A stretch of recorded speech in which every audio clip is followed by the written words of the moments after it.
हमारे खुदावंद यीशु की अंजील मुकद्दस यूहन्ना के मुताबिक उसका 11वां बाब 45 से 56 आयत तक। उस वक्त यहूदियों से बतेरे जो मरियम के पास आए थे और जिन्होंने यीशु का ये काम देखा उस पर ईमान लाए, मगर उनमें से बास ने फरीसियों के पास जाकर जो कुछ यीशु ने किया था उसने उनसे बयान किया। इस पर सरदार काहिनों और फरीसियों ने अदालत आलिया की मजलिस करके कहा कि हम करते क्या हैं?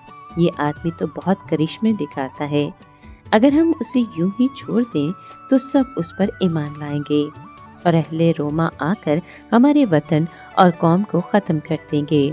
और उनमें से एक क्याफा नामी ने, जो उस साल का काहिने आज़म था, उनसे कहा कि तुम कुछ नहीं जानते और ना ख्याल करते हो कि तुम्हारे लिए ये बेहतर है कि एक आदमी कौम के बदले मरे, ना कि सारी कौम हलाक हो जाए। उसने ये अपनी तरफ से ना कहा, लेकिन इस सबब से कि उस साल का काहिने आज़म था, उसने नबूवत की कि यीशु कौम की खातिर मरने को है, और न सिर्फ उस कौम की खातिर बल्कि इसलिए भी कि वो खुदा के प्रगंदा फरजंदों को जमा करके एक कर दे।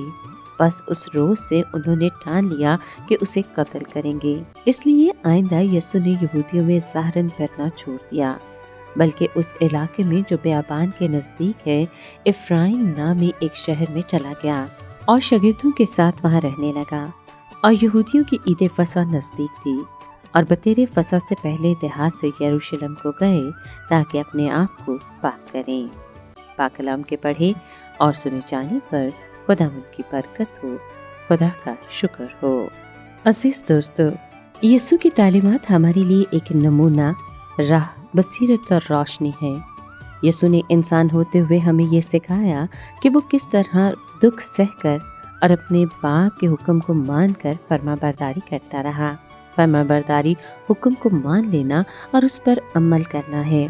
फरमाबरदारी का तकाजा दुख और मुसीबत को सहकर और बर्दाश्त और सब्र को अपना कर किसी बात या फरमान को बचा लाना है। आज का रोज़ा हमें याद दिलाता है कि एक मसीही होते हुए हम हासिल किए हुए साक्रामेंटों में फरमाबरदारी के अहद को निभाएं। खुदा की तरफ से मुकर्रर किया हुआ साक्रामेंट हमें खुदा के फरमाबरदार रहने की दावत देता है, क्योंकि इस दुनिया में खानदान और दूसरे समाजी शोबों में फरमाबरदारी का फुकदान है। बच्चे वालिदैन की फरमाबरदारी नहीं करते, तालिब इल्म असातिज़ा की फरमाबरदारी से इनकार करते हैं।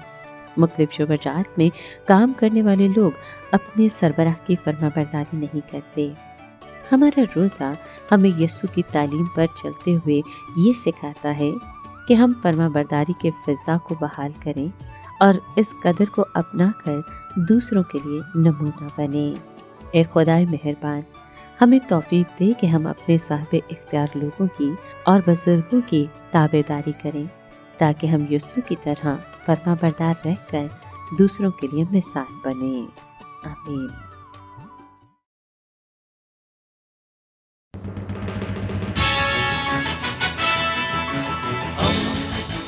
दोस्ती का पैगंबर, रेडियो वेरितास एशिया।